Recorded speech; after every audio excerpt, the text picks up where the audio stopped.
and entrust them to reliable people who will be able to teach others also.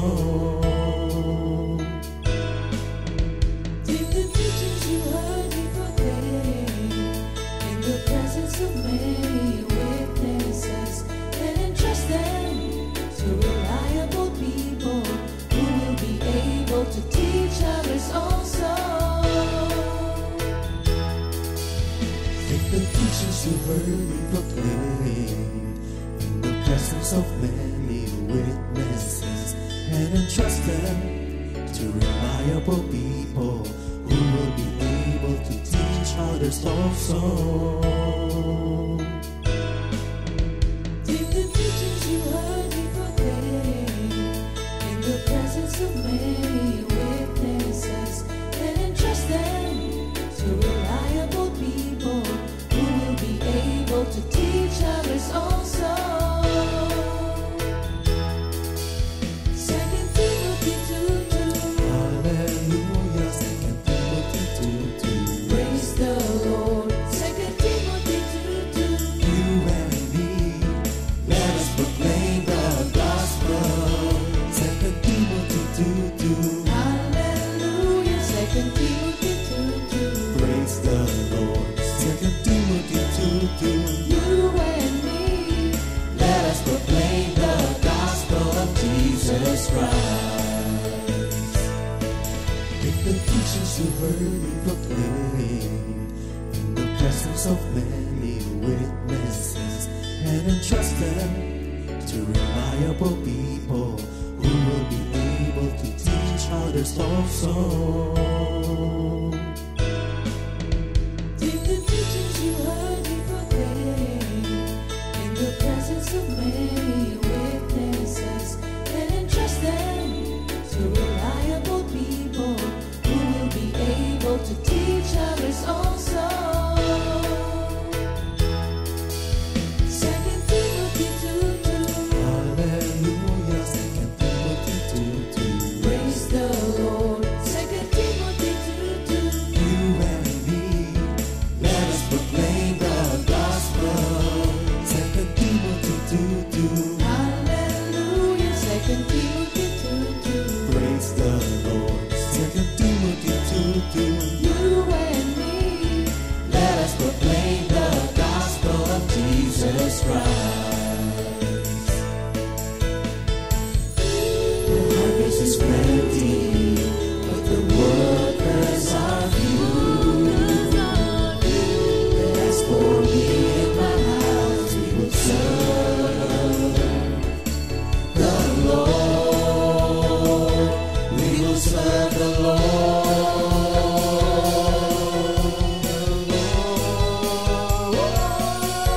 2 Timothy 2:2. Hallelujah. 2 Timothy 2:2. Praise the Lord. 2 Timothy 2:2.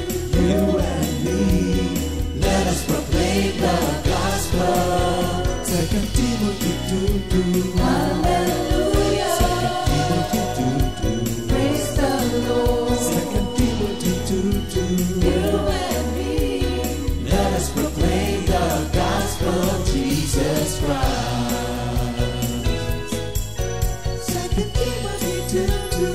Hallelujah. 2 Timothy 2:2. Praise the Lord. 2 Timothy 2:2. You and me, let us proclaim the gospel. 2 Timothy 2:2. Hallelujah. 2 Timothy 2:2. Praise the Lord. 2 Timothy 2:2. You and me, let us proclaim, live on this day, delighting the Lord for His goodness. Let us proclaim, live on this day, delighting the Lord for His goodness. Let us proclaim, live on this day, delighting the Lord for His goodness. And He's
to do. Reach out, reach out, reach out, reach out. Thank Jesus every time. You got to renew your mind. My friend, you gotta change. Set your minds on things above. There's nothing you can't do. All you got to do, reach out, reach out, reach out, reach out. No more sorrows, no more tears, no more jealousies, no more fears. Reach out, reach out.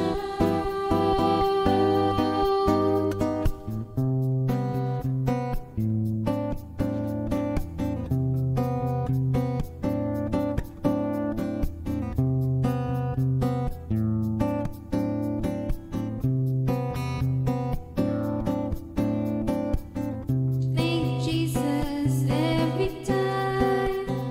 You've got to renew your mind. My friend, you gotta change.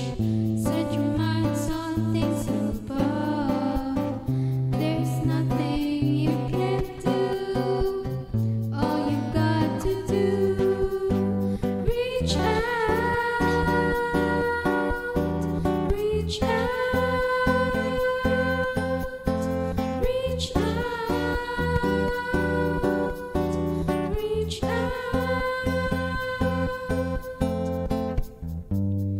No more sorrows, no more tears, no more jealousies,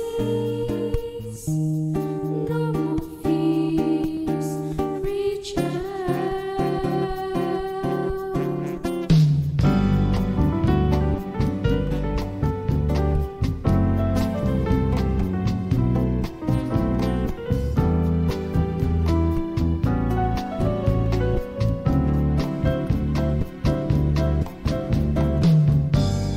No more sorrows, no more tears, no more jealousies, no more fears. Reach out. Thank Jesus every time. You got to renew your mind. My friend, you gotta change. Set your minds on things above. There's nothing you can't do. All you got to do, reach out, reach out, reach out, reach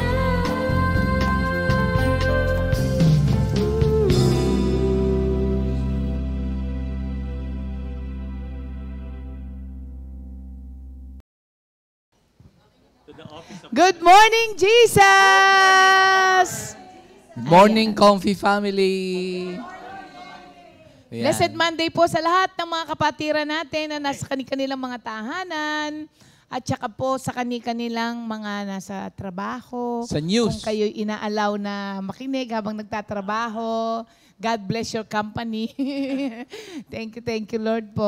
Oo, sa North, East, West, and South. At sa mga kapatiran natin from abroad na masugid po at napaka-faithful sa pagsama po sa atin sa ating pag-aaral ng salita ng Diyos. Alam nyo, nakakatuwa po kasi yung mga nababasa kong pangalan tuwing nagla-live, eto na yung talagang kinumit yung mga sarili nila na according to them, automatic na sa kanila yon na pagdating ng 8:15 ng umaga, open na agad yung kanilang cellphone para makasama po tayo. Oo, may awitin tayo dyan eh. Paggising sa umaga, hanap-hanap ka.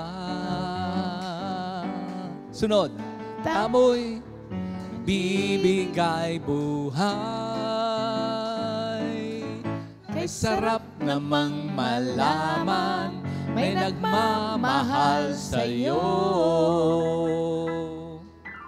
Salamat sa'yo, Panginoon. One more time. Gising sa umaga, hanap-hanap ka. Dulot ng salita mo'y nagbibigay buhay. Kay sarap namang malaman, may nagmamahal sa'yo.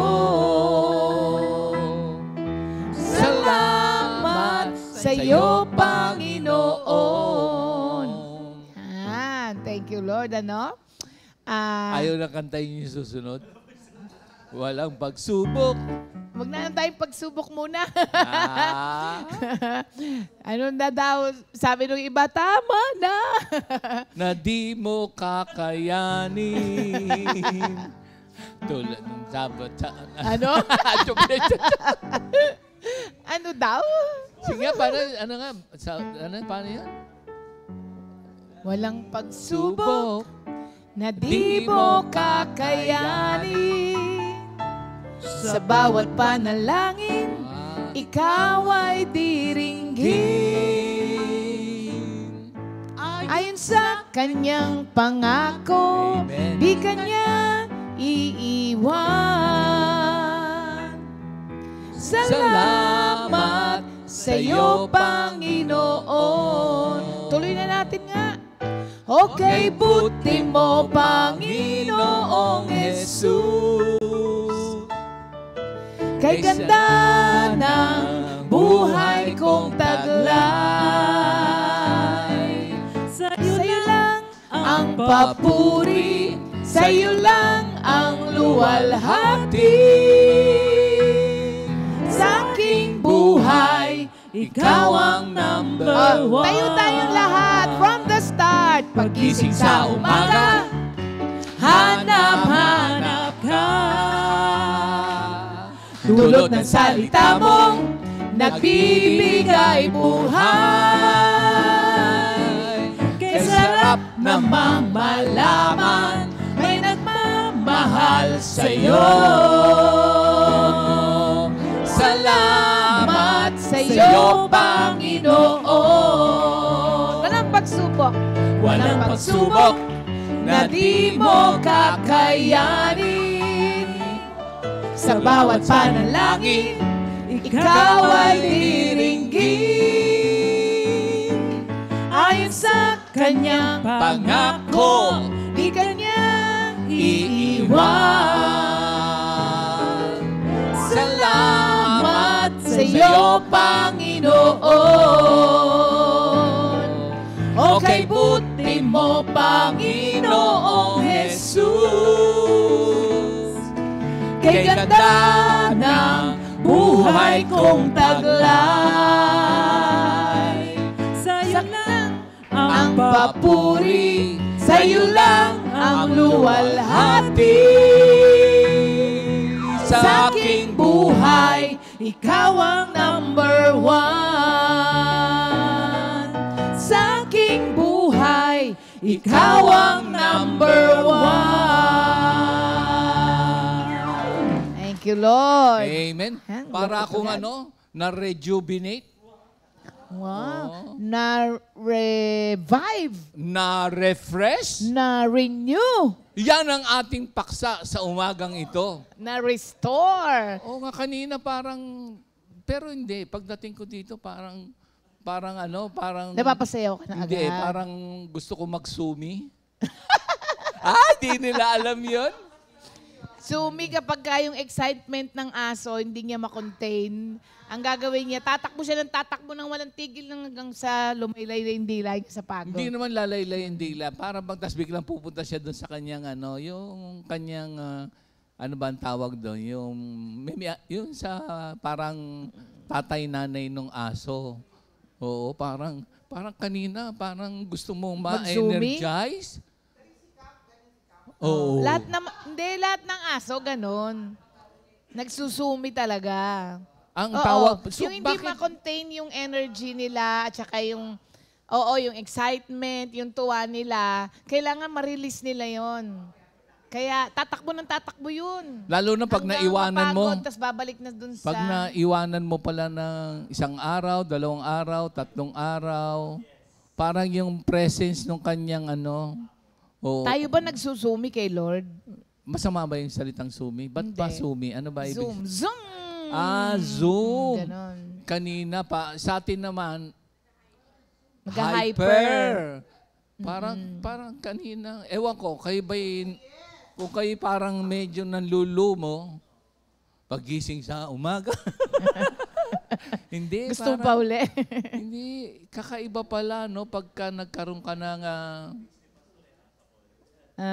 may paksa yan sa talata 12-13 ko doon sa kay Haring David. Oo. Pray pala muna tayo. Di ba tayo nagpa-pray? Ikaw na muna dahil puno-puno ako ng marirelease ba yun? Pwede ba yun? Okay, pray muna tayo. Ay, Lord, hallelujah. maraming salamat, Panginoon, sa napakagandang umaga po na binigay niyo sa amin. Salamat sa presensya niyo, Lord. Kaya po kami nag-uumapaw sa kagalakan, sa kalakasan, sa pag-asa, Lord, dahil ramdam namin ang presensya niyo sa buhay namin. Maraming salamat po. At with your presence, Lord, ay kalakip ang lahat ng mga bagay na kailangan namin to live a holy life. Kaya maraming salamat po. At sa umagang ito, Lord, kayo po muli ang manguna at kumausap sa aming lahat. At pagpalain, Lord, ang mga kapatiran namin na nakikinig ngayon, saan mang dako sila ng daigdig nandun, Lord. Maraming salamat po. Ikaw lang aming inaasahan. Sa pangalan ni Jesus, Amen. Ayan. Good morning kay Sister Joanne Vizcara na nasa New Zealand. Pati na rin kay Sister Belrose, kila Sister Billy. Dumadami na yung New Zealand natin. Sunod puntahan na natin, di ba? Sila Almira nandun na rin. Di ba? Oo, mukhang mag-o-open na talaga tayo doon. Si Sarah nandun, si Sarah Pot. Anak ni Tita Luz. Ang dami na. Si Arnold daw may passport na. Pag meron kang na train, napapalit sa'yo dyan. Sinong may iwan dyan? Sige nga. Si Jam, tutugtog ba si Jam? Hindi, si Jam mag-outreach na yan. Si Jam kailangan mag-train din ng papalit sa kanya para masasama rin. Hindi, ang outreach niya, Webes Gusto ko nga sana isama yan sa Bicol. Kasi kaso Friday to Monday yun. Hindi, i-record na para makita niya yung lawak ng gawain. Pwede ka ba? Oo, pwede yan. Ba't hindi pwede? Hindi siya pala pwede. Bakit? Mag-i-edit siya nung pang Holy Week natin. Cannot be. Si Roger din, mag-outreach na kasama ni Minister Boy. Oo, thank you Lord. Okay. At good morning din kay si Sister Linda ba, Derada, Balila ay nasa... nandito na. Bakit open na po ba natin ulit ang Isabela, mga kapatid? Sige. Puntahan muna natin. Gawa tayo ng isang fellowship and then doon natin malalaman, no? Oo. Gusto mo sumama, Kuya Ernie? AEOO. Wow! First time kang nag-AEOO Dati gusto ko. Thank you, Lord. Okay, magandang umaga basta sa lahat ng mga kapatid natin na nasa ibang bansa, pati rito po sa Pilipinas. Nakasama po natin palagi. Naku, thank you, Lord po. At ngayong Holy Week na darating po, abangan nyo naman po ang mga patotoo ng ating mga ibang mga manggagawa. Di ba kasi, alam nyo lang, si Minister Ed lang. Pero hindi natin alam yung pagkakatawag sa kanya ni Lord, kung anong klaseng buhay ang dinaanan muna niya. Di ba? Si Pastor Romy, alam mo si Pastor Romy, nagugulat ako dun sa mga revelation niya. Sa buhay niya. Nung sabi ko, may ganun part pala buhay ni Pastor Romy. Okay na tayo. Oo. Ano ba yun? Ha? Ano yung... Ano ba yung iniisip mo? Hindi yun yung iniisip mo. Hindi ba yan? Hindi yun. Hindi, nung unang panahon kasi ang ating medyo nasa kadiliman. Oo. Kayo na pero kaya nga nabuhay tayo muli. Tama. Kaya... Alam niyo po, katulad ng ating pag-aaralan sa umagang ito, ang Diyos, ako'y natuwa nung pinag-aaralan ko to. Sabi, it is not innocence that makes men good. It is not innocence that makes men good. Mamaya na lang. Para maintindihan nyo mamaya, para ano. At yan ay mga nangyari sa karamihan ng mga kapatiran natin na ang buhay ay ilalahad sa atin sa Holy Week. Ibang klase mga kapatid, mabe-bless kayo. Ako nga, tagal-tagal na nating mga kasama, pero may mga part sila ng buhay nila na ngayon lang nila ni-reveal. Tapos, ma-amaze ka sa kayang gawin ng Diyos sa buhay ng isang tao na kahit na ganito ang buhay niya dati, pwede palang i-turn ng Diyos yun. I-create niya into a new being. Recreate. Recreate. Kasi we were created, di ba? So, ni-recreate ng Diyos. At isa yan dun sa ating pag-uusapan sa umaga na to. Tsaka ang dami pala nating para bang ipagpapasalamat. Oo, Grabe. oo. Nakapag-reflect na ba kayo? Wish ko nga sa mga ibang pagkakataon, buhay naman ng mga elder. Buhay ni Pastor. Ako nga si Pastor, habang kinukwento niya yan, para ako nanonood ng pelikula doon sa, yung buhay niya dati. Nilang magkakapatid, yung mga lalaki, para kang nanonood ng pelikula. Gusto ko marinig ang buhay si Brother Mon Rubio eh. Brother Mon? Kasama natin lagi. Tuwing Monday, andito. At alam ko si Sister Joy, ilan na ang kanyang prayer meetings, may thank mga you, Lord. assignments. Thank you, Lord. Ay, hello, Oyi! Nasa New York. Wow! Si Oyi na nag-e-enjoy sa blessing ni Lord sa kanya. Good morning. Meron din akong alam na taga New York. Jerome, good morning. Buhay na naman si Jerome, oh. Bulacan. Ako, meron New York dyan sa Cubao.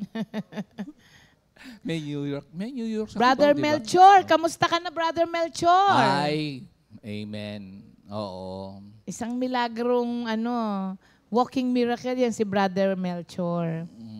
Ay, oo. Oo. Malakas Thank you, kay Lord. Amen. Ayan, glory to God sa mga kapatiran natin. Okay, para po sa ating memory verse of the week, Isaiah 1:18. Come now and let us reason together, says the Lord. Though your sins are like scarlet, they shall be as white as snow. Though they are red like crimson, they shall be as wool. Sa Tagalog, pumarito kayo ngayon at tayo'y mga tuwiran sa isa't isa, sabi ng Panginoon. Bagaman ang iyong mga kasalanan ay tulad ng matingkad na pula, ang mga ito'y magiging mapuputi na parang niebe. Bagaman ito'y mapulang-mapula, ang mga ito'y magiging parang balahibo ng tupa. Haba sa Tagalog, Wool lang sa, 4 na letter lang sa English. Sa Tagalog, balahibo ng tupa. Parang anong version ng Tagalog yun? Sabi niya, anong gawa ng coat mo? Balahibo ng tupa. Wool lang naman pala, no? Meron bang ibang wool? Steel wool? Hindi. Balahibo lang ba ng tupa ang ano? Steel nga eh. Ang mga steel coat? wool.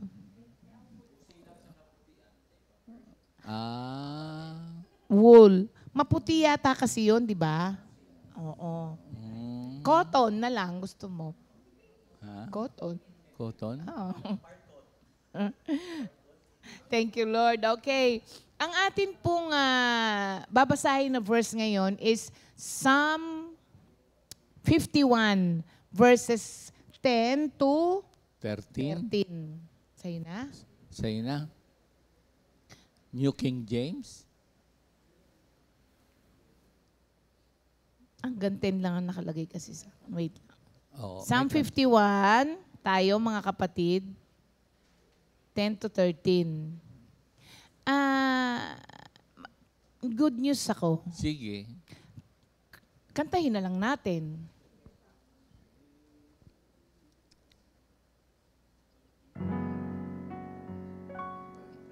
Create in me A pure heart, O God, and renew a right spirit within me.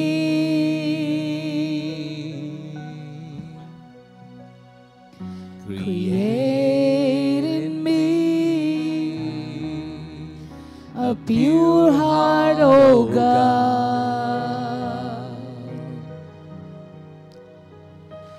and renew a right spirit within me.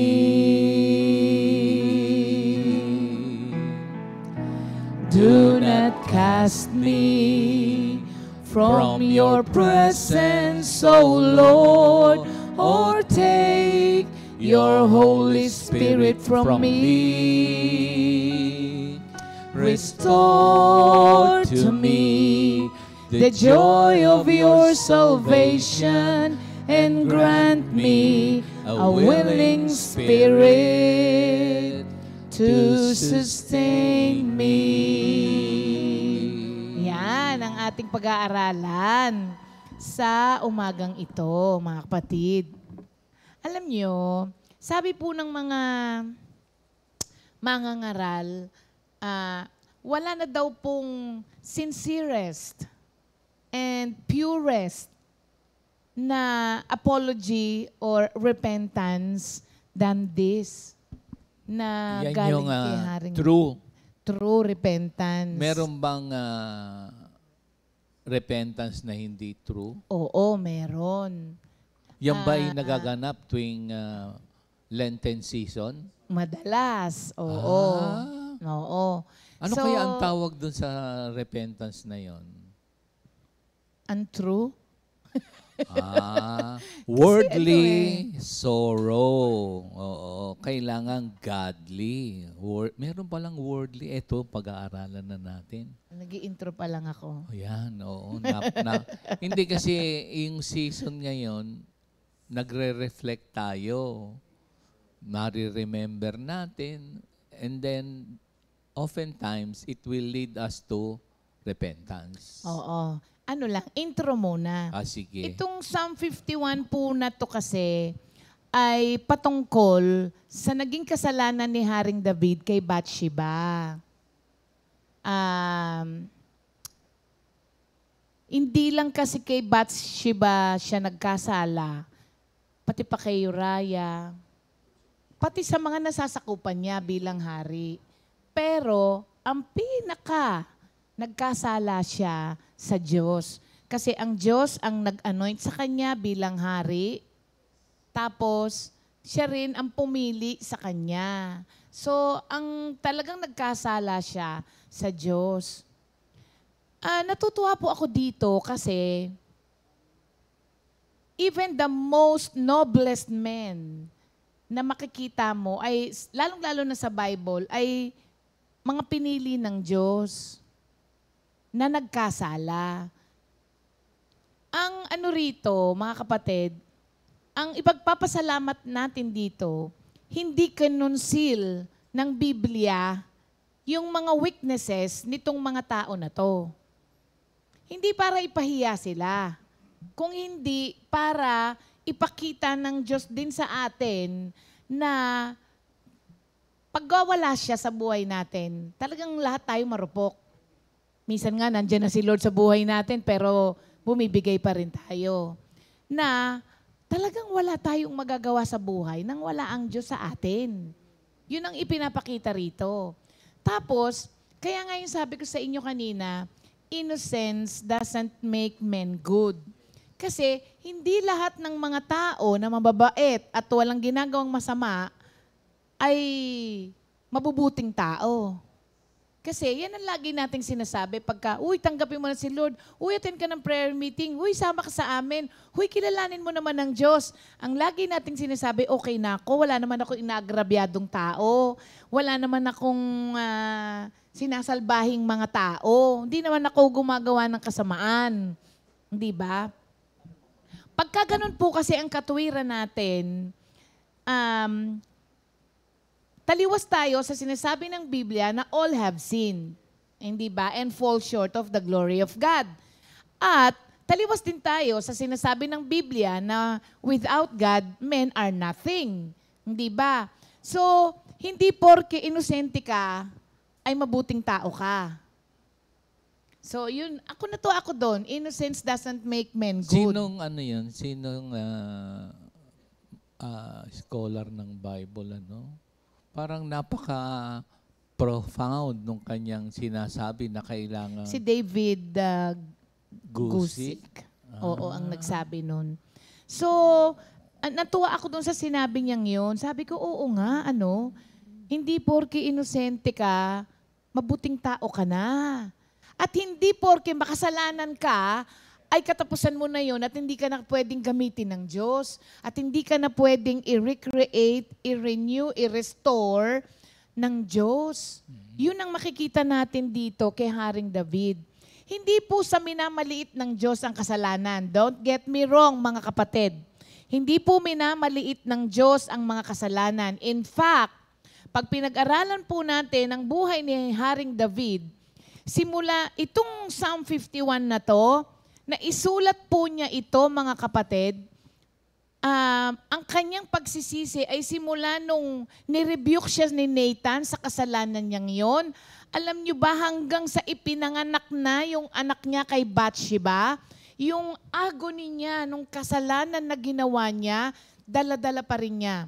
Kayo po ba'y nagkasala na sa Diyos na dun sa point na maski ikaw hindi mo mapatawad ang sarili mo? Kayo po ba'y may mga ganun nang nagawa? O sige, wag na nating sabihin na yung ganun yung extent. Pero yung extent nung anguish ni David, sa bagay, alam nyo, he is a man after God's own heart, after all. Kaya, ganun po yung pagsisisi niya. Ang isang tao na sobra yung pagsisisi sa nagawa niyang kasalanan, yung isang tao na kilalang-kilala niya ang Diyos at ina-acknowledge niya. Kaya sobra yung anguish niya kasi alam niya kung papaanong nakasakit sa puso ng Diyos na malapit siya yung ginawa niya. Kasi kung hindi naman kayo close ni Lord, ano naman kung nagkasala ka? Hindi ba? Pero dahil sa close kayo ng Diyos, tas nagkasala ka, alam mo kung anong sakit ang idinulot mo sa puso ng taong nagligtas sa'yo at nagmahal sa'yo. Kaya gano'n na lang din ang anguish ni David kasi hindi niya kinakaya yung guilt na ano daw? Yung guilt na naidulot niya sa Diyos na pinaglilingkuran niya. Meron siyang... Ako sumasang-ayon ako doon. Meron siyang sumasang-ayon ako doon na ang isang taong nagkasala na nagpapahalaga ng sobra sa kanyang relasyon sa Diyos ay ibang klaseng magkaroon ng anguish over his sin. Pero yung isang tao na okay lang ang relasyon kay Lord, okay lang din na, ika lang naman natawa, tapos balik ka agad kay Lord. Pero kay David hindi eh. Kasi alam niya yung sakit na naidulot niya sa puso ni Lord. Kasi nga close sila ni Lord eh. Nag-agree ka doon, Beb? Na yung pagsisisi ng isang tao over his sin has something to do with his relationship with the Lord? Nakukuha mo ba yung sinasabi ko? Dahil sa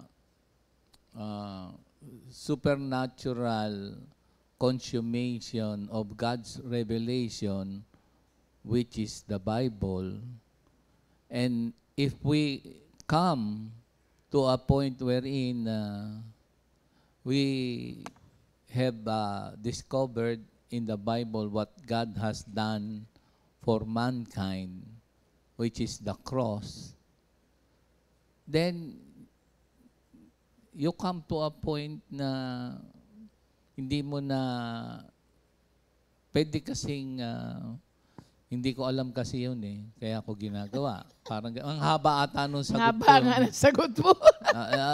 Kasi pag tinignan mo, pwede kasing may justification Hindi. na everybody's doing it. Kaya yung pinaka-agony mo doon sa kasalanan, wala lang kasi Oo common nga. na, so on and so forth. Ngayon, if you come to realize na yung supernatural action ng ating Panginoon Diyos na bumaba siya sa lupa, sa written word of God, what He has done on the cross for mankind, then you will realize na ganun pala katindi yung kanyang suffering, ikaw naman, gawa ka lang ng gawa, walang kwenta lang. Hindi naman yun ang tanong ko eh. Hindi, yun Haba sabi mo, naman yung eh. isa-isa sagot ko kasi, parang siyempre, Kayo agree kayo doon sa tanong ko? Oo naman. Na yung, tama si Jam, yung way or intensity kung paano ka mag-repent has something to do with your relationship with the Lord. Kasi kung mababaw lang ang relasyon... Kasi nung nalaman mo nga oo ba o hindi? Oo naman, kaya nga sinabi ko lang yung pag-reveal ni Lord kasi hindi naman pwedeng justification. Kaya nga meron tayong tungkulin na maibahagi ang kabutihan ng Panginoon Diyos. Doon nga yung nakadepende, Pastor. Na ang isang taong nagkasala, puro justification or excuse sa ginawa niya, ibig sabihin nun, yung sensitivity niya doon sa... Yun eh, nakadepende sa relasyon mo kay Lord eh. Kaya merong mga tao, di ba ganito, ikaw naman, para yun lang ginawa mo, kala mo naman kung paano na yung kasalanan mo. Pero para sa isang tao na iba ang relasyon niya sa Diyos, maski yung nakapagsinungaling lang siya ng unintentional, ay, sorry. Pero may mga tao, wala lang sa kanila yun. Because ganun lang ang relasyon niya sa Diyos. Kaya nga, pagka na-realize nila yung supernatural Yung act of God haba naman ng na mo what eh. He has Sagot done mo on eh. the Oo, cross, hindi lang eh. biro mo pag nakapako doon, tapos ikaw naman ang may kasalanan, parang yun ang aking... So, ayun na nga. Huwag babaliwalain ang kasalanan. Parang kasalanan ay kasalanan. Pero kaso, pwedeng sabihin, inosente ko kasi hindi ko naman alam na mali yan. So, pwede kasing magganunan o kaya everybody's doing it. Common naman yan. Hindi naman yan lahat naman ganyan. So, pag tinignan mo, yun talaga ang takbuhan sa world na pag tinignan mo. Kaya, andyan ang ating Panginoong Jesucristo na malaman nila na magkaroon ng malalim na relasyon sa Creator ng universe na nagbababa sa lupa, ipinakita ang kanyang buhay at namatay para sa kasalanan mo. Kaya grabe, pag nag-reflect ka this season, yun, sana all season, ano? Oo, parang, oo naman.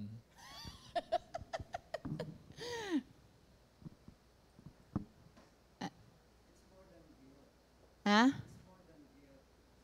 Oo nga. Nakalimutan ko tuloy eh. Ang haba nung ano ni Pastor, nawawala na ako eh. Depende. Depende sa relasyon. Totoo yun, mga kapatid. Kasi, meron kasing mga tao, una-una ha, sabihin ko sa inyo. Sabi niya, create in me a clean heart. Okay? Nakakatuwa ito kasi He is asking God, di ba, to recreate Him. Kaya yung sinasabi ko sa iyo, recreate na. Kasi nilalang na tayo ng Diyos, He created us. Pero itong inaano ni Haring David dito, it is like asking God to recreate me kasi nga nagkasala siya. And when you say recreate, mga kapatid, ang ibig sabihin ng renew sa iba, sabi nga, and renew a right spirit within me. So create in me a clean heart. Renew a right spirit. Pag tinignan nyo kung anong ibig sabihin po ng renew, ang ibig sabihin nito ay rebuild. Puro R nga ito eh. Kaya nga sabi ko sa kanya kagahapon, parang maganda yan, no? The R's. Sabi ko, the R's of, ano yung sabi ko? The R's of Lent. Oo, kasi ang ibig sabihin ng renew is rebuild, repair, restore, revive, renovate, and regenerate. Grabe to. May nakuha pa nga ako eh, recalibrate. Oo, kasi recalibrating of the heart ang ano niya rito, mga kapatid eh. Oo. So He is asking God to recreate. And when you say recreate, mga kapatid, pag tinignan mo to, ano siya yung Bagong may puso. pinagmulan na. May pinagmulan ka na. Eh kaso, yun yung sinasabi ni David dito, nagkasala ka. Ngayon, bumalik ka ulit kay Lord. Kaya ang gagawin ni Lord sa'yo, i-recreate. Nakuha na natin? Sa former state, i-recreate ka. Kayo po ba ay, and when God recreates, kayo po ba ay naka-attend na or nakapanood ng mga car show? Especially yung mga vintage na mga cars. Nire-restore nila yon. But along with the restoration, dinadagdagan nila ng mga new technology. Halimbawa, i-restore nilang isang Beetle. Ano yung Beetle? Oo. Sa Pilipinas, Volkswagen. Sa German, Volkswagen. Oo, di ba? So, pag di-restore nila yan, may mga dagdag na yan. Ngayon, nag-restore ka. Hindi mo siya lalagyan ng kaparehas nung dati.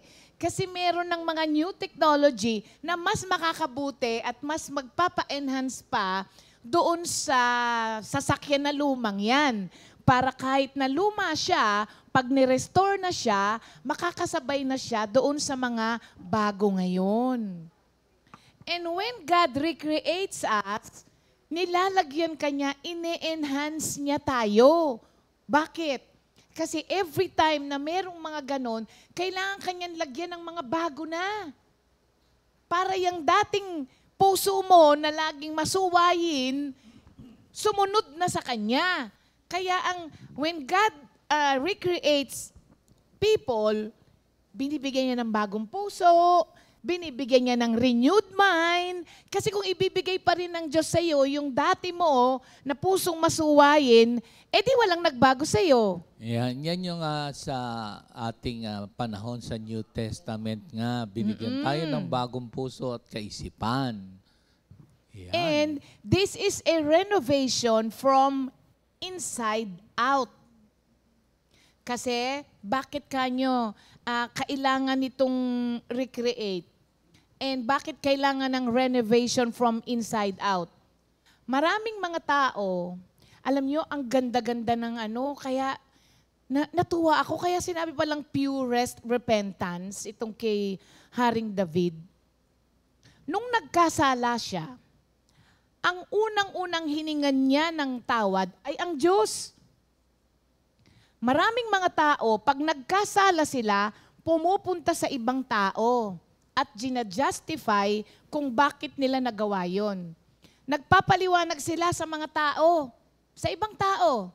Tapos umihingi pa nga ng saklolo sa ibang tao para kampihan sila at oo nga, di bale, lahat naman tayo, marupok, okay ako doon.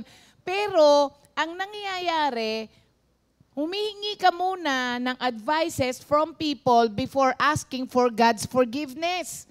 Na sa totoo lamang, every time na nagkakasala tayo, ang una-una nating pinagkakasalan ay ang Diyos. Tapos, pag ikaw nagkasala, pumupunta ka agad sa ibang tao, nagpapaliwanag, naghahanap ng kakampi. Hindi ba, mga kapatid? Pero dapat, si David, alam niyang sa Diyos siya nagkasala. Hindi nga siya humingi ng tawad sa mga nasasakupan niya eh. Kasi alam niya, siya'y hari, ang Diyos ang pumili sa kanya na maging hari. Kaya kanino siya unang nagkasala? Sa Diyos. More than yung constituents niya. Kaya sobrang repentance na to ni Haring David. So sabi niya, recreate in me, create in me. Parang sinasabi niya, Lord, make me holy. At ang maganda nga, ayun, pag ni-recreate tayo ng Diyos, binibigyan niya tayo ng pusong bago. Pusong sumusunod na sa Kanya. Hindi na pusong masuwayin. Kasi, ang isang taong nagkasala, tas ginawa ulit, anong tawag doon? Yun yung sinasabi ni Pastor kanina na meron bang unsincere and untrue repentance? Meron. Yun yung hiningi mo ng tawad, yung kasalanan mo ngayon, tas ginawa mo ulit, sasingi ka ulit ng tawad, tapos ginawa mo ulit. Recidivist nga ang tawag ng mami doon. Ulit ng ulit. So, hindi nagsisi yung taong yun. Kasi ang true repentance, na-realize mo yung ginawa mo, tapos lumapit ka sa Diyos, yun ang kulang. Ba't nauulit mo siya? Kasi hindi ka lumapit sa kayang magbago sa'yo para hindi mo na magawa ulit yun. Mga kapatid, ang Diyos ang may gawa sa atin. Kaya, lumapit ka doon sa kaya kang i-repair. Kasi, kung ang TV mo nasira, hindi mo dadalhin yan sa gumagawa ng electric fan. Kasi, hindi alam ng gumagawa ng electric fan yun. Ang alam lang niya, pag nasira ang electric fan, kanino ka pupunta? Sa manufacturer ng TV. Kasi, sila yung nakakaalam ng lahat ng parts na nakalagay doon. Kadalasan, pag nagkasala ang tao, lumalapit sila sa maling repairman. Naalala ko tuloy yung sa Titus 2:11. Yun yung saving grace ni Lord. This one, yung nagpe-pray siya na create in me a clean heart, O Lord, is a sanctifying grace. Saving grace, of course, yung cleansing, pero prior dun sa sanctifying grace. Saving grace muna. Yes, kasi Oo. nandun sa 12 hanggang 13 na yon ng Titus 2, as I remember. Kailangan natin talaga ng saving grace of God. And that is what Christ has done for all of us.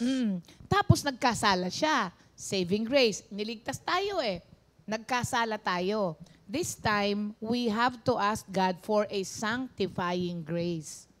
At yun ang hiningi niya doon sa create in me a clean heart, Tsaka O God. uphold me. Do not let the Holy Spirit depart from me. Mamaya pa yun. Oh, yun na nga yung sanctifying na. Oo. Amen. Sa create in me a clean heart. So, alam niya, mga kapatid, kung kanino siya lalapit.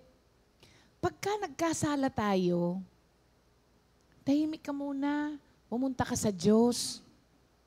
Kasi alam nyo, kapag hiningi nyo ang kapatawaran ng Diyos at pinatawad ka ni Lord, hindi mo na nga kailangang mag-explain sa ibang tao eh. Kasi si Lord ang aayos ang nangyayari sa atin, inuuna nating ayusin yung iba. Kaya, nag-e-end up tayo justifying kung ba't natin ginawa yon. Hindi tuloy nagiging totoo yung repentance natin. Paglapit sa Panginoon Diyos, kakausapin ka at bibigyan ka ng mga salita ng Diyos na matatagpuan mo sa salita niya na inukit na sa puso't kaisipan mo dahil nagkaroon ng bago. Kung meron mang naalala kang merong nagawa ka kahit kanina, may sama ng loob, iwan mo yung iyong offering sa altar, then go back and be reconciled. Ayun, ang magiging susunod na magiging hakbang mo, paglapit mo sa Panginoon Diyos na, sorry Lord, nagkasala ako. So sabi niya, create in me a clean heart. Tapos sabi niya, O God.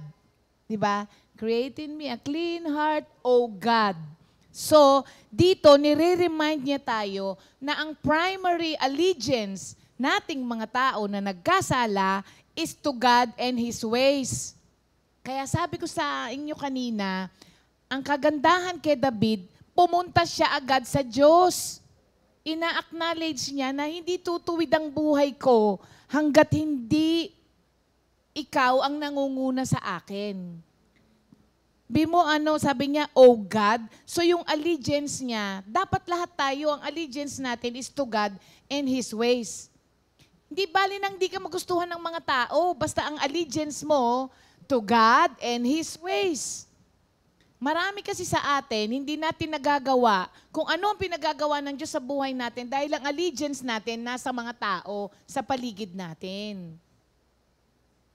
It prevents us from doing what God wants us to do. Kasi ang piniplease natin, yung allegiance natin, nasa tao, wala sa Diyos.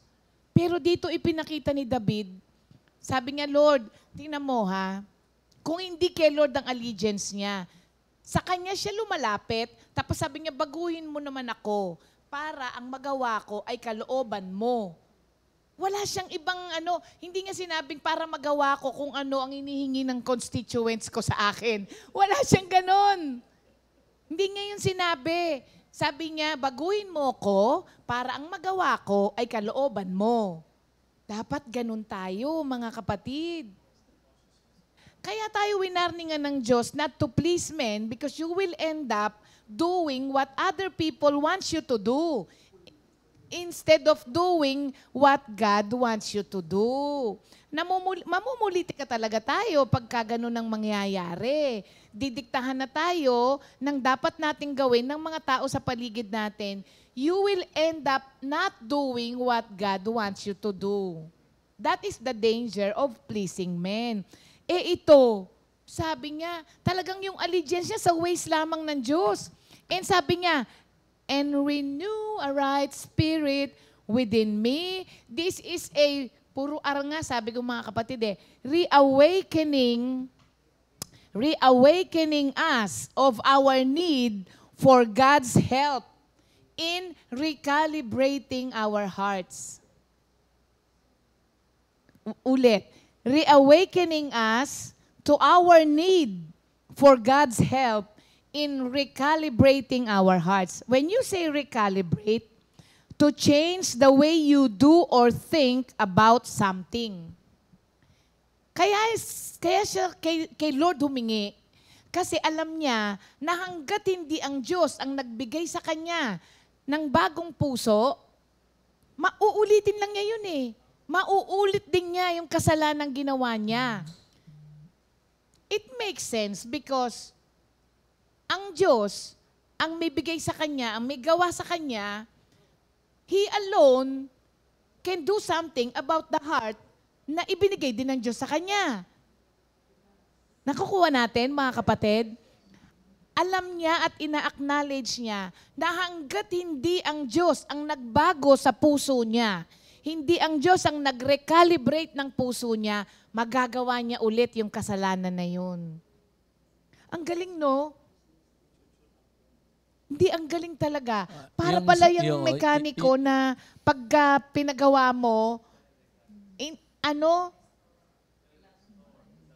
yung gumaganti ka na kasi, hindi, magaling yung mekaniko ko eh. Hindi ka ibibitin ulit. Yung create, alam mo, meron akong napag-aralan. Yung pagkakagamit doon sa salitang create, katulad din ng pagkakagamit sa Genesis 1:1. Okay, tuloy ko na. Genesis 1:1 kasi, in the beginning, God created the heavens and the earth. So the same word, sabi ng isang scholar of the Bible, was used dito sa Psalm 51. Kaya sabi mo, si Lord talaga ang magki-create. So, tapos mga kapatid, ang sinabi niya dun sa and renew a right spirit, when you say renew, mga kapatid, resume after an interruption. Renew. Ibig sabihin yan is resume after an interruption. Kasi, eto na nga, maliwanag sa kanya, pinili siya ng Diyos. May pinagawa ang Diyos sa kanya. Kaso, habang ginagawa niya ang kalooban ng Diyos, nagkaroon ng interruption. Alam niyo kung kailan yung interruption na yon? Nung idle siya. Dapat, kasama siya sa gera, di ba? Hari siya. Nandun siya. So, nagkaroon ng interruption. Ano yung interruption na yon? Nagkasala siya kay Lord. Kaya mga kapatid, hindi maganda yung idle time. Kasi during idle time, doon pinapasok ang kaisipan natin ng kaaway kasi wala kang ginagawa. Kaya yung katamaran, hindi maganda. Kaya yung hindi ka nakikipag-ugnay kay Lord, hindi maganda. Idleness yun, mga kapatid. Ngayon, ang hinihingi ni David is renewing. Para sa kanya, maliwanag din sa kanya na kapag pinatawad siya ng Diyos, hindi matatanggal sa kanya kung ano yung plano ng Diyos sa buhay niya. Nagkaroon lang ng interruption, pero He will continue it until the day of Jesus Christ. He shall perform it until the day of Jesus Christ. But, repentance is important para magkaroon ka ng resuming of what has been interrupted. Without repentance, walang resume, hindi magre-resume. Hindi magpapatuloy kasi walang repentance. Napakahalaga nito. Grabe nga itong ano na to sa Psalm 50, parang pinuno ng R to. 51? 51. Pinuno ng R, no? Kaya nga sabi ko, the R's are of length. And finally sa akin is, sabi niya, and renew a right spirit. Sa ibang version, a loyal spirit within me. At sa iba naman, steadfast. Sa iba, steadfast. Oo. Iba-iba, no? Tsaka napakaganda Sa rin iba, yung- a right spirit. Sa iba, a loyal spirit within me. So, dito po, sa sinabi niyang to, he is seeking God's help to be righteous. So that, yung righteousness niya na yon will be seen in his life. Kailangan po kasi, kung ikaw ay naging matuwid muli sa Panginoon, kailangan makita sa pamumuhay. Kayo po ba ay nakakita ng isang taong nagkasala? Tapos sabi niya, nag-repent siya, pero wala kang makitang pagbabago sa mga ways niya. So, sa kanya, kay David, kasi after this, hindi niya na ginawa ulit to, di ba? Kaya sabi niya, renew a right spirit within me, a loyal spirit within me, so that yung righteousness mo may be seen in my life, so that I will not sin against you. I will not commit the same sin. Hindi ko sinasabing I will not sin against you kasi tayo nagkakasala. Pero I will not commit the same sin again. Kaya put a new and loyal spirit within me. Para, kasi yung loyalty mo, magkapatid, ang siyang magiging, yung nagpipigil sa'yo to do the same sin again, yung loyalty. Kasi kapag loyal ka sa isang tao, ingat ka na masaktan mo siya, ingat ka na magawa mo yung hindi niya gusto, hindi ba? So, kapag ka yung spirit mo loyal kay Lord, you will not commit the same sin again. Kaya, ang ganda ng hiningi niya rito, sabi niya, and renew a right spirit, a loyal spirit within me. Mabigat itong kay Haring David, pero parang ito yung ang galing nga no? Purest nga, no? Dito siya, tignan mo Tuloy mo na, Beth. Sige. yung do not cast me away from your presence, and do not take your Holy Spirit from me. Grabe, no? Yung kanyang panalangin, yun, glory to God, Naalala ko yung yung sa sermon ni Peter sa Gawa. Pwede mong pakibasa sa 2:38. Grabe yung kanyang panalangin. Ayaw niyang mawalay sa presence ni Lord. Ayaw niyang mawala ang banal na Espiritu sa kanya na pag-akyat ni Lord, pangako niya sa lahat ng true believers who have repented and have been baptized in the name of our Lord Jesus Christ, and they receive the Holy Spirit. Sige yan.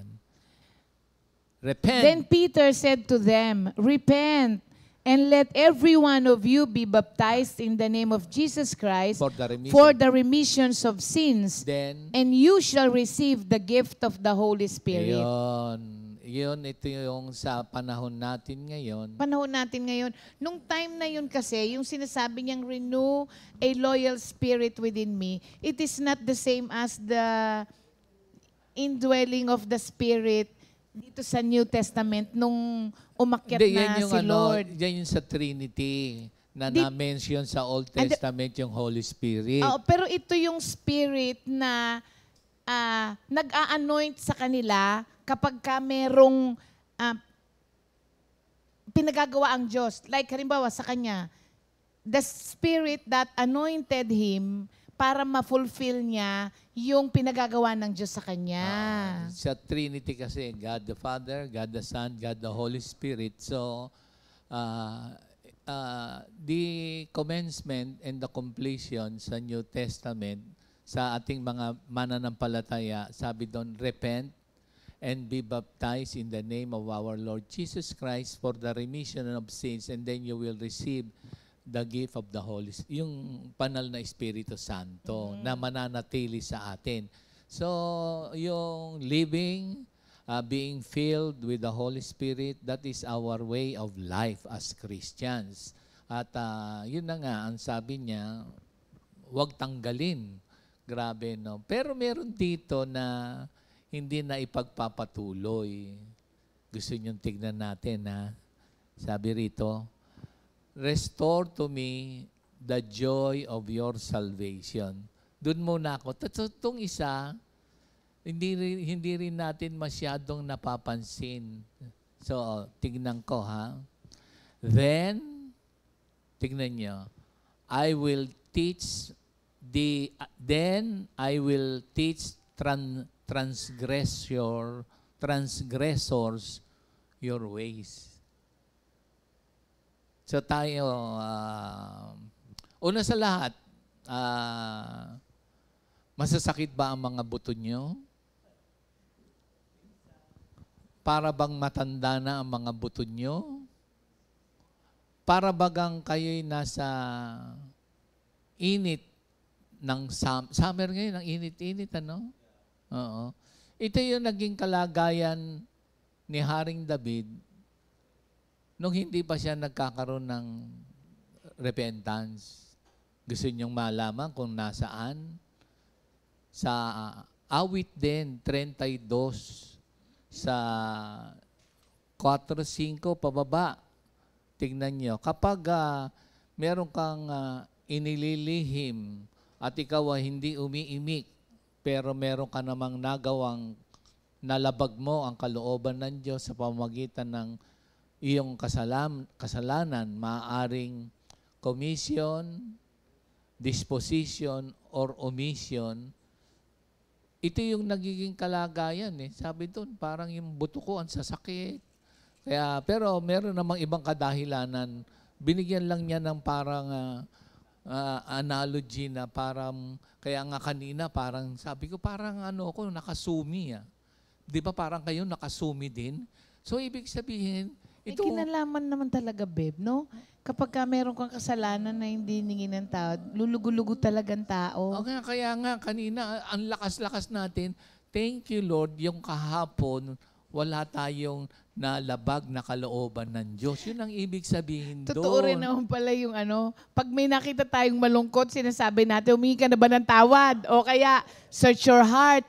Sa totoo lang, totoo rin naman yun, mga kapatid. Kasi, why the scowl on your face? If you have done the right thing, you would be smiling. Totoo yun. Para ka daw, parang init ka na. Grabe yung pagkakabigay niya ng, kasi poetic in nature tong Psalm of David. Grabe. Pero hindi naman lahat ng nakangiti, walang kasalanan. Hindi, yun na nga yung sabi mo, yung inward kasi. Yes. Pwede kasing i-fake yung outward. Meron naman tayong discernment. Binigyan tayo ng gift ng Holy Spirit. So, para bang waka na magmaang-maangan. Yes, Something like that. tama. Oo, may discernment naman tayo Kasi minsan, nakita, minsan nakwento, minsan, pero may mga confidential matters na you bring it before the Lord. Di ba? Parang ganun. Tingnan nyo. Sige nga, basahin nga natin yung 32 ng Psalms. Grabe yung... Oo. Tingnan mo. Oo. Sabi niya nung kinokonsil niya, parang wala... yung kasalanan sige, ko. Oo, kasi dito sabi niya, nakasala siya, in-acknowledge niya, sabi niya, create in me a pure heart, O God, and renew a right spirit. Do Sabi not cast niya. me from your presence, O Lord. So, sunod-sunod yung kanyang grabing mga... 3 to 4, no? Oo, sabi, sige. When I kept silent, my bones grew old. Nananakitang kasukasuan. Kaya pala tinanong mo yun. Sabi niya, through my groaning, when I kept silent, my bones grew old through my groaning all the day long. For day and night, your hand was heavy Ang bigat. upon me. Ang bigat ng katawan. Parang My gano'n. vitality was turned into the drought of Oo, parang summer. yung sigla mo, parang nasa summer ka. Grabe Tuyot yung... na tuyot. Grabe yung poetic pagsulat niya kapag siya tinatago niya, ayaw niya, tahimik lang siya. Ikaw rin ang maaaring, hindi man ganito, pero tignan mo. Kaya kanina sabi ko, parang ang gaan ng katawan nating lahat. Ngayon lang ba? Hindi ba pagka medyo may nasabi ka, nainis ka, nagalit ka, o tas hindi mo naman inayos, ganyan kahapon o kagabi, paggising mo sa umaga, ang sakit naman ng buto ko, parang ano pa ito nangyari? Halimbawa, kasi meron kang, dahil sa takbuhan ng buhay, meron tinatawag na moral evil tsaka natural evil na nangyayari sa mundo natin. So, i-research nyo ngayon kung ano yun, moral evil tsaka natural evil. So, assignment nyo lahat ngayon yan. Tapos magtataka ka ba't ganito. Tapos hindi mo naman aaregluhin. Halimbawa, ano lang, for the sake lang ng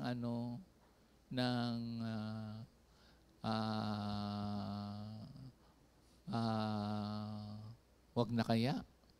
Parang wala lang Halimbawa, sa parking namin dito, parking lang nagkakainisan. Hindi, totoo yun. Pero wala lang yun. Pag tinignan mo, marinig mo yung ganito, ganon. Ganyan. Parking lang. Pero hindi naman inaareglo yung puso. Wala lang. Pero pwede naman sabihin, pasensya ka na, ganito, ganon. Ano lang Sa araw-araw lang. Paano ba paglabas mo lang? Halimbawa, Maliliit lang oo, pero... halimbawa, ulam. Ulam lang ulam. Minsan lang. Hindi, sa everyday lang natin. Meron akong nabasa nung ganito. Oo, Kung sa wala lang. sinasabi mong, hindi, yung wala lang na yun na maliliit. Oo. Meron akong nabasa, sabi niya, yun daw mga puting langgam, mas mabilis pa raw yung makaubos ng carcass, yung bangkay Meron ng... maputing langgam? Hindi, yun ang pagkakasulat niya, white ants eh. Mas mabilis pa daw yung makakonsume. Anay ata yun, kaya white. Mas mabilis pa raw yung makakonsume ng bangkay kesa sa leon. Oh? Oo, kasi maliliit. Parang minsan yung sabi mo kanina, wala lang kwenta. Ang liliit lang na mga bagay, kaya minsan hindi natin pinapansin. Okay, sinabi mo tuloy yan. Yan ang kalagayan minsan ng mga Kristiyano na hindi nila alam, yung palang kahoy nila, bahay nila, guguho na dahil may mga anay. Anay sa loob. Oo. Kaya yung mga maliliit na nagagawa nating kasalanan, na hindi natin yun pinapansin, maya mo na maliit lang naman yun. Yung mga maliit na yan yung Sabi mo, nagalit ubos lang? na pala. Ay, di ba sabi, Laman magalit mo. ka, pero do not angry lahat ng all day long, baka lead you to sin. Minsan na-angry ka, sabi mo, hindi, emotion ko yun. Okay lang yun. Tao lang tayo, ganyan-ganyan. Pero hindi mo ba inayos? Ay, pasensya ka na out of order ako kanina. Mga ganun ba? Parang Oo. Kasi tayo, sa awat grasya ng Diyos, yung commission, knowledgeable na tayo sa Word of God. Pero dito yung hidden, yung nasa loob, andito kasi, sabi Hindi niya. inaareglo. Tapos, I kept silent. Sabi doon, parang wala lang, pero pag wala ka lang, kaya mo na kasi, hindi mo alam, ang dami na pala yun. Tapos biglang may sitwasyon, circumstances, biglang magpe-flare up ka. Hindi mo kasi naareglo. Parang sa tingin mo wala lang. So, grabe nga itong itong pag-acknowledge. Kaya, Lord, wag niyo akong iiwanan sa presence niyo. Cast me not away. Yes. Yung pag-prayer niya na yun na cast me not away from thy presence, O God. Ano po ito? Ang prayer niya dito is that he might not be thrown out of God's protection. Kasi alam niya, sa presence ni Lord, there is protection. Sabi, Lord, wag mo naman akong tanggalin dito sa presence mo. Kasi, di ba mga kapatid, lahat ng kailangan natin, nasa-satisfy tayo in the presence of God. So pag naalis ka doon, ay talagang tigang na. Kaya sabi niya, Lord, wag mo naman akong tanggalin dyan. Kasi alam niya na kapag siya ay nasa presensya ng Diyos, nasa Kanya na lahat. Ayan. Pero out of that, pagka nawala ka sa protection ng Diyos, wala ka na rin dun sa pinagagawa ng Diyos sa'yo, tsaka ayaw niyang ma-thrown out doon sa place where you can commune with God freely. Oo, kaya naalala ko si Paul, di ba, doon sa kanyang mga letter sa bandang huli. Lagi niya napapansin, the love of the Father, the grace of our Lord Jesus Christ, and the fellowship of the Holy Spirit be with you all. Yung pagsambit ng mga salita ng Diyos, parang sa tingin mo, wala lang, pero may power eh. At sa spiritual realm, parang knowledgeable ka. Kaya nga ako lagi, di ba, sa by God's grace, yung 14, may the words of my mouth and the meditation of my heart be pleasing to you, O Lord, our rock, our redeemer. Tsaka yung Psalm 25 na, Lord, show me your way, lead me into your path, teach me your truth, you are my salvation. On you I wait all day long. So naghihintay ka lagi sa Kanya. Parang wala lang, pero gawin natin yun, gawin. Pero siyempre, meron naman kayong pakikipag-usap kay Lord every moment by moment. Alam ko yan na by God's grace. Diba? Lord, ano po, ganito, diba? Parang grabe. So, kung sakali man nasuong doon sa ganong kalagayan, siyempre, minsan naman masakit ang buto mo dahil medyo may edad na, pwede naman. Tapos, okay naman. Pero, di ba, may gising kang parang mabigat.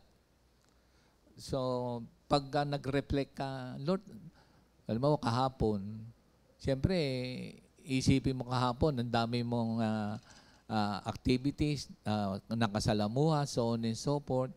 So, andun pa rin yung presensya ng Holy Spirit na bago ka matulog, minsan i-remind sa iyo, ay, teka muna. Tapos biglang may nakaligtaan ka, ay. Diba? Parang ganun. So, yung presence ni Lord, lagi kang, sabi niya, Lord, wag mo matanggal sa akin ang presence mo. Grabe itong panalangin na to. Pwede ba yun na sabihin mo? Di ba pag lalakad ka lang, punta ka lang, magmamaneo, Lord, cover us with your most. Lord, meron po akong bibilin. Lord, meron po akong transaction. Manguna po kayo. Kausapin niyo po yung ganito na maging maayos, lala. Di ba lagi nasasambit mo? Kakaiba na yung yung life na renewed. Sabi pa niya nga, take not thy Holy Spirit from me, di ba, Beb? Oo. Sa iba nga sabi ron, uphold me. Bago dun sa restore to me the joy of your salvation. Uphold me by your generous spirit sa ibang version. Siyempre, Take not thy Holy Spirit from me yun, di ba? Sa ibang version. Parang, Kasi alam niya na yung kasalanang nagawa niya, nag-grieve yung spirit na that is in him. And nag-grieve yung spirit that is in him. At parang yung kasalanan kasi natin, nagpo-provoke the spirit within us to withdraw. Kaya ganun na lamang yung pagsumamo niya, Lord. Wag naman. Tama. Wag naman. Kasi, continuance of God's grace yun. Steadfastness. Prayer of continuance generosity for of the Holy Spirit. Parang ganun. Grabe pagka inisip mo. Pero, hindi mo man namamalayan, naging way of life na natin na, Lord, bibili ko ng something. Lord, doon po sa sale, sa mura. Parang wala lang, di ba?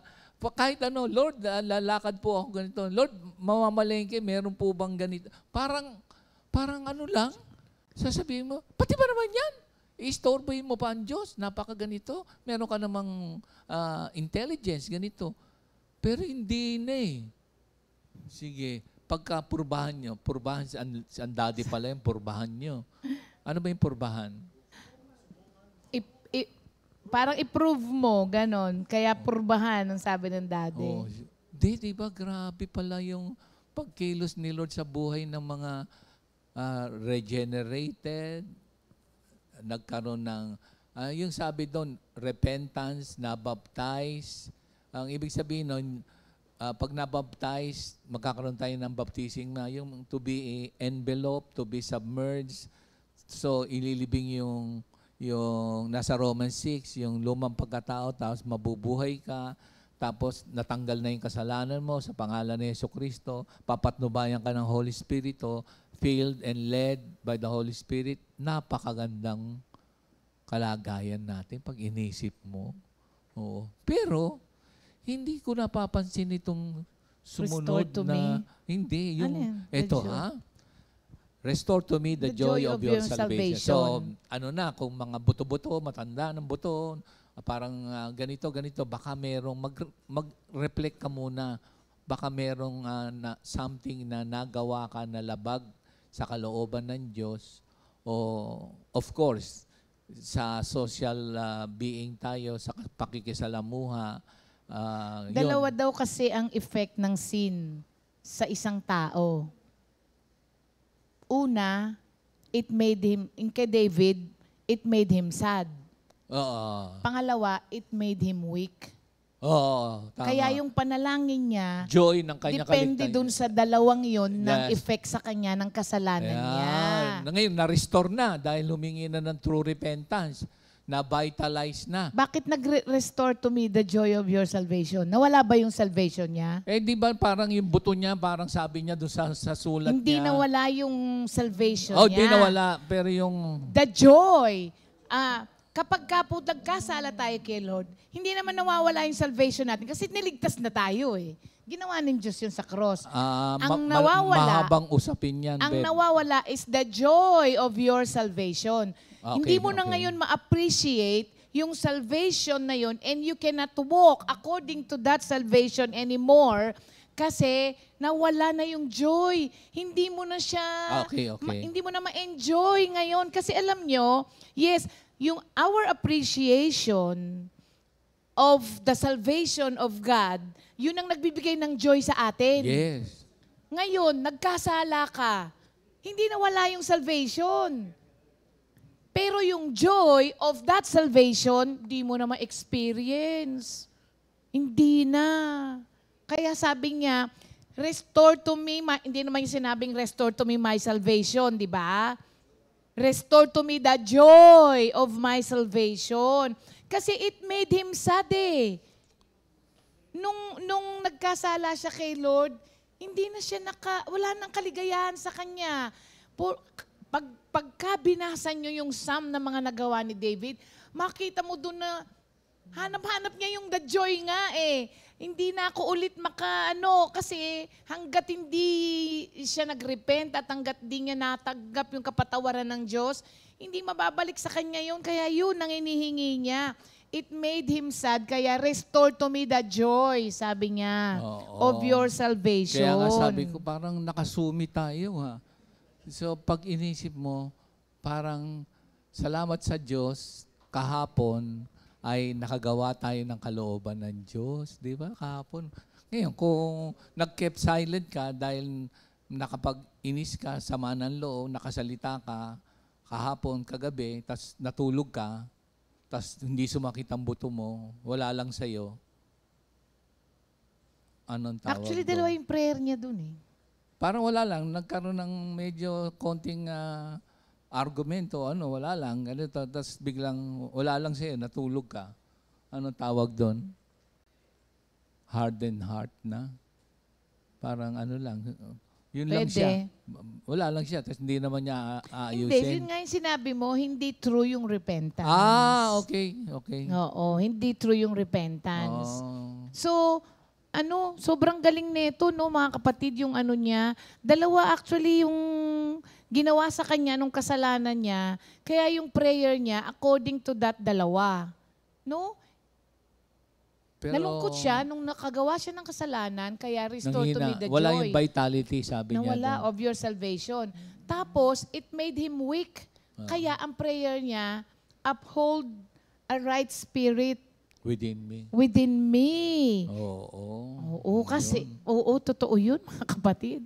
Kasi pagka wala yung yung spirit ni Lord sa'yo, the right spirit, pag wala sa'yo, you will fall in despair. Kaya maraming mga tao, kapag wala yung spirito ng Diyos, ang isa kasing taong umihingi ng tunay na kapatawaran sa Diyos, hindi po pwedeng hindi ma-restore yung spirit na nasa kanya.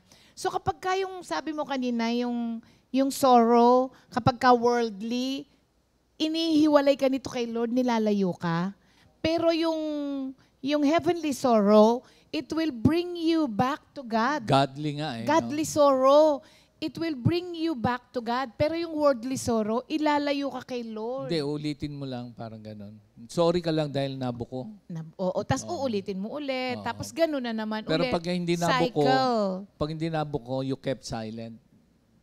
Tapos Alam meron niyo po ba, deceit that na, is sabi defiance of God's doon. omniscience. Sabi doon, Maaring nakapagtago ka sa tao, pero alam ni Lord, kahit nga nasan ka andun siya Alam niya. Yeah. Ito na lang huli. Meron Ang ka pa bigat dyan? nito. Ito huli. Ito hindi natin, pwede natin ito palang tignan niyo uli yung 13. Sa 12-13 ha. Restore to me the joy of your salvation and uphold me by your a generous willing spirit spirit. to sustain me. Then I will teach transgress your ways, and sinners shall be converted to you. So meron pala tayong tungkulin na yung mga nakikita natin, alam mo, minsan mahal natin sa buhay, naranasan natin yung kapatawaran, pwede rin nating masabi sa kanila na may kapatawaran sa Panginoon Diyos kung kayo'y nasa kalagayan ng nilalabag ang kalooban ng Diyos sa uri ng pamumuhay.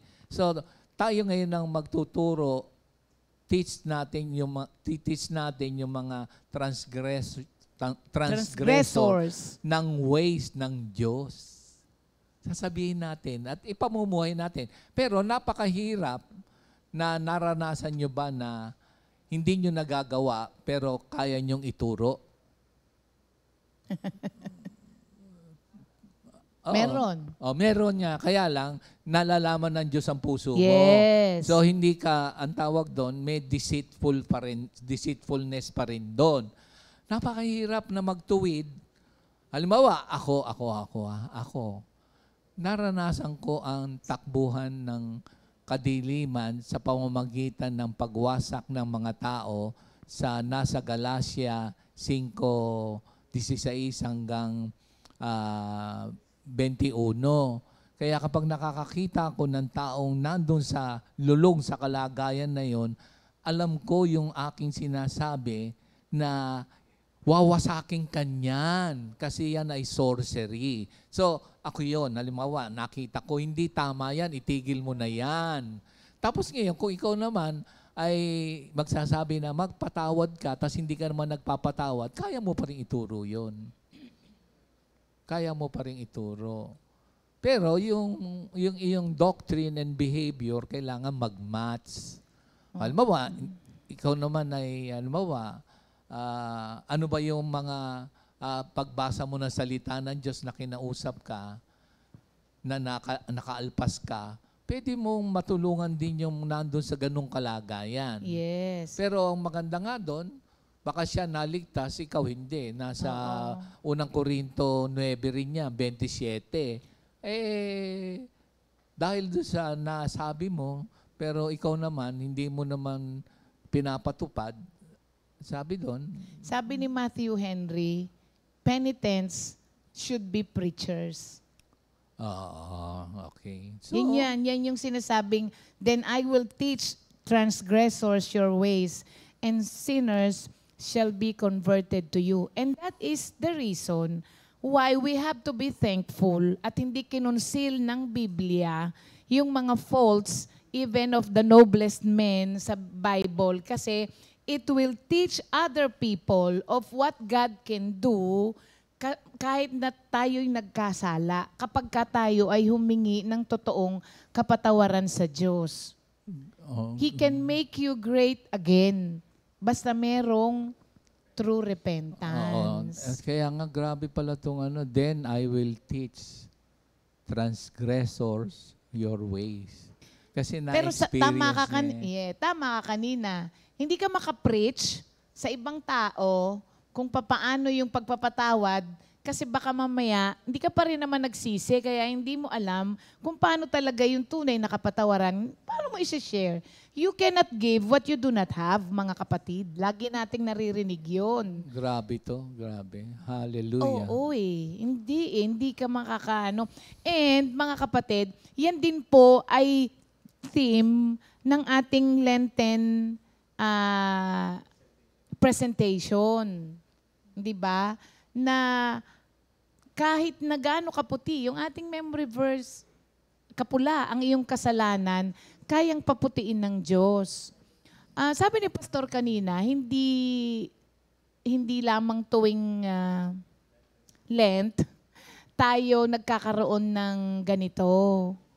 Oo, pero total Lent naman ngayon, gamitin nating pagkakataon ito. Baka mamaya mga kapatid, meron tayong mga itinatagong. Sabihin natin, doon na muna tayo sa maliliit. Kasi yung maliliit ang ayaw nating pansinin at bigyan ng tuon. Kasi sabihin natin, ang liliit lang naman. Pero yung maliliit na yan, pag pinagsama-sama mo, abay daig pa. Itong ginawa ni Haring David. Doon sa kasalanan niya kay Bathsheba, pag pinagsama-sama mo yung maliliit na yan. Huwag itatago, sabi, tsaka huwag kept silent. Baka hanggang ngayon, mga kapatid, baka ngayon attend ng fellowship, pero yung kaibigan natin na nagkasala sa atin, di natin mapatawad. Tapos magkasama pa kayo sa church. Nagkikita kayo pero hindi kayo magpatawaran. Sabi, okay na yan. Civil lang kayo. Pero walang restoration of relationship. I doubt kung talagang merong true forgiveness and true repentance pagdating doon. Kasi ang true forgiveness and true repentance, nagre-restore. When you say restore, kagaya nung sinabi natin kanina, ibabalik doon sa dating kinalalagyan. So, kahit na anong paliwanag po ninyo sa mga tao, sa paligid ninyo na okay na kami, pero hindi kayo nakikita ng kaparehas nung dati. Kailangan ng saving faith so that it will be led to sanctifying grace so that you will have a satisfying grace. Ayusin natin, mga kapatid. Sa ano yung sa Titus 2:11 hanggang 14? Oo, ayusin natin. If we want to experience the joy of our salvation again, forgive and repent, and then forgive, mga kapatid. I wish may ibang way para lumigaya ulit ang buhay natin, pero yun lang. Repent and forgive. And live in accordance to the Word of God and being filled and led by the Spirit of God in our everyday lives. Oo, may mga comment. Sabi ni Sister Vicky, amen. Totoo po yan, Sister Ria. Parang relationship between a child and parent. After all the things the parent has done for you, in the end, you cause to grieve the hearts of the person who loved you deeply. This is really painful. Tama. Sister Bebot naman, isang pusong tapat sa aking likhain. Panalangin ko din po yan, kaya nabigyan ko siya ng tono. Yan.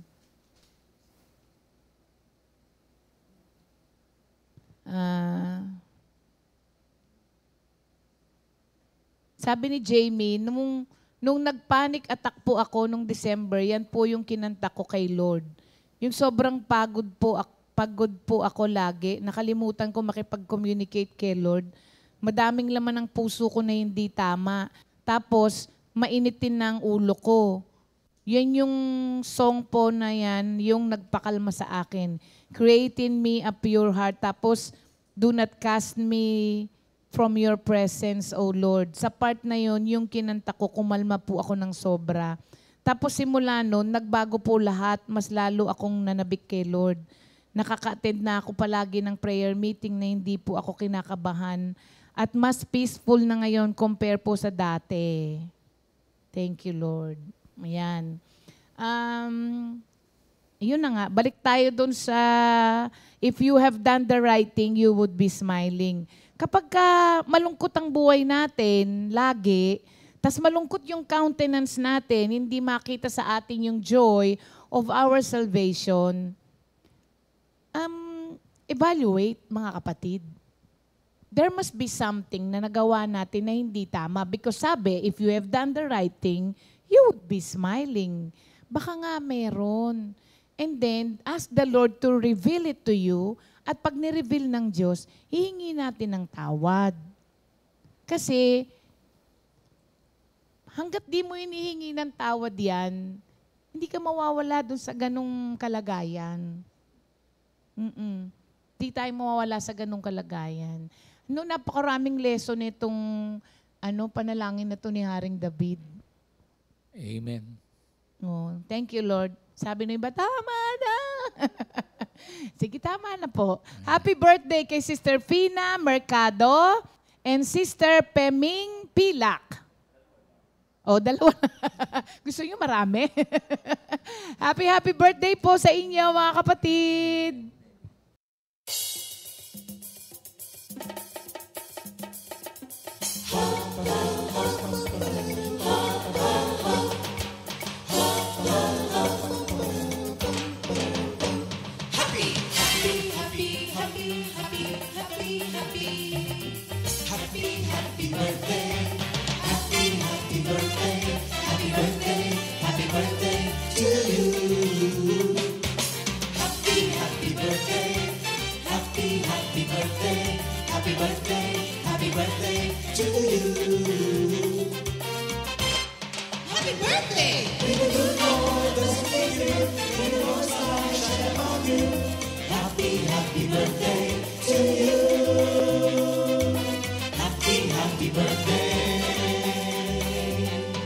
To you.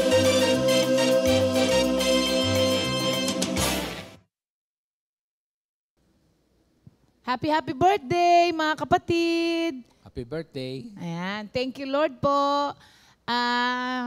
Ngayon pong darating na April 12 ay anniversary ng ating Bicol Outreach. Pang ilang taon na, Minister Sandy? 13th year anniversary. Biro mo, 13 years na ang ating Bicol. Tsaka magkakaroon na tayo ng worker na mananatili sa Oo. Bicol. At Tayo- meron tayong Meron tayong rent inuupahan. na bahay Ayan. doon para po. At ang Yes. unang ma-assign ay si Minister Andy and Sister Judith. Yeah. Pero matagal na dyan pabalik-balik ang ating mga kapatiran sa East, Minister Jerry, Minister Sandy, at yung mga ibang kapatiran. Ang sa QC. Ayan. Oo. So ngayon Amen. pong April 12 ay anniversary. Ang aming pong balak ay magdadala rin tayo ng something to give sa ating mga kapatiran doon sa naman. Bicol. Thank you, Lord. So yan. baka gusto nyo rin pong maging part of this gawain, feel free to, kayo po, kung anong gusto nyo ibigay sa ating mga kapatiran doon sa ating Bicol Outreach, we will be leaving this week para po Amen doon. At tayo pag-pray din natin na maging lumago ang ating gawain doon dahil meron na tayong, mahirap po kasi yung once a month lang. Dati, quarterly. Quarterly, tas naging monthly. Naging monthly ngayon, ando na. So, by God's grace, meron tayong lulugaran na doon at meron nang titira ng manggagawa para sa pagpapalaganap na ating tungkulin ng mga Kristiyano. Tayo yung mga misyonaryo. Ayan. Amen. And we will end up with our repeat new song of the week, One Empty Tomb, composed by Brother Darwin Datu. God bless you all, mga kapatid. Amen. Have a great day with the Lord. Amen.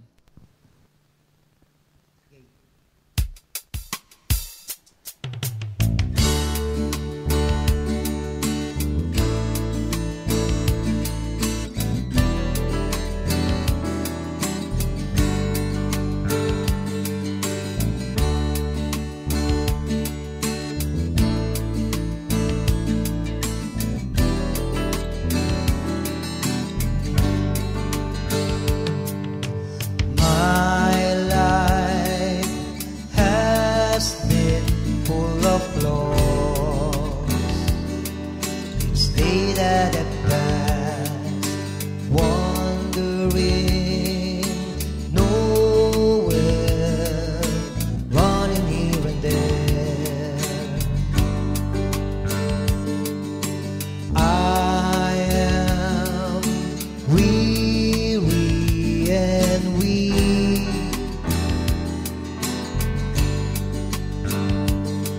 With anything, everything is bleak.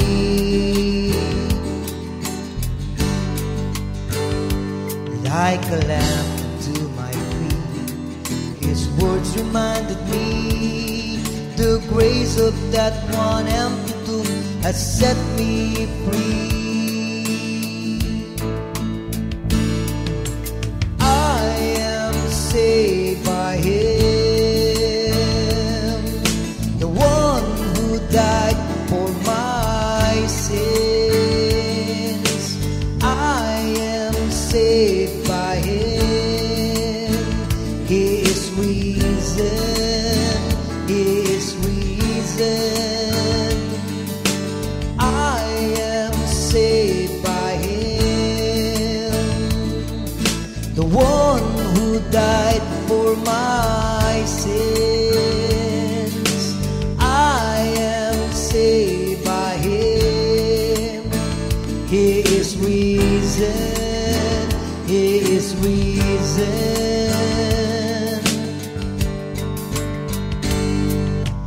Ooh.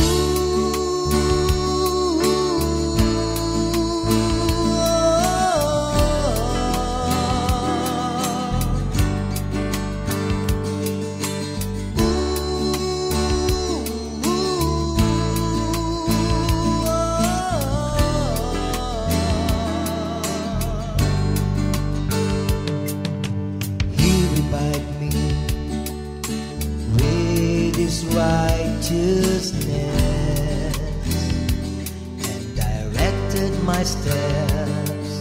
He gave me life with His steadfast love.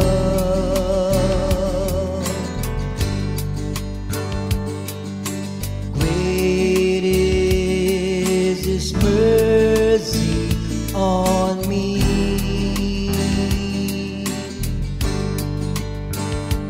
I surrender my life to Him,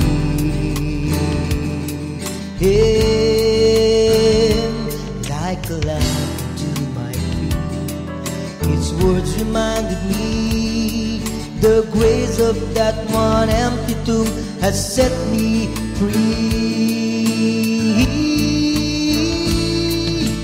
I am saved by Him, the one who died for my sins.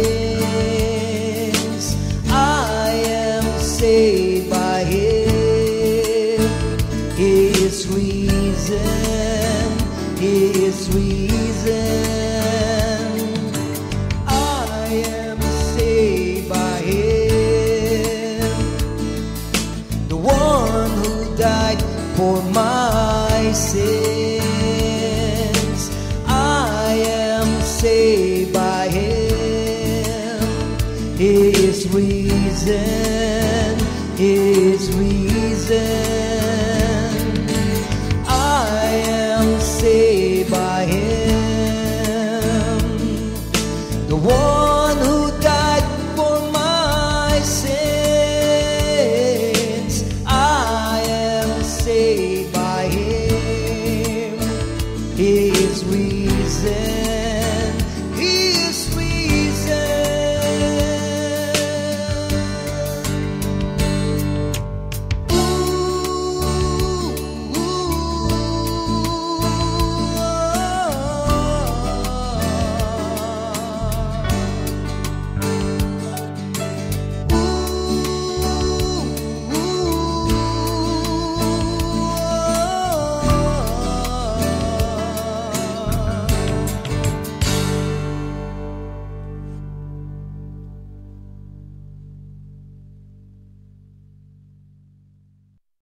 Second Timothy 2:2.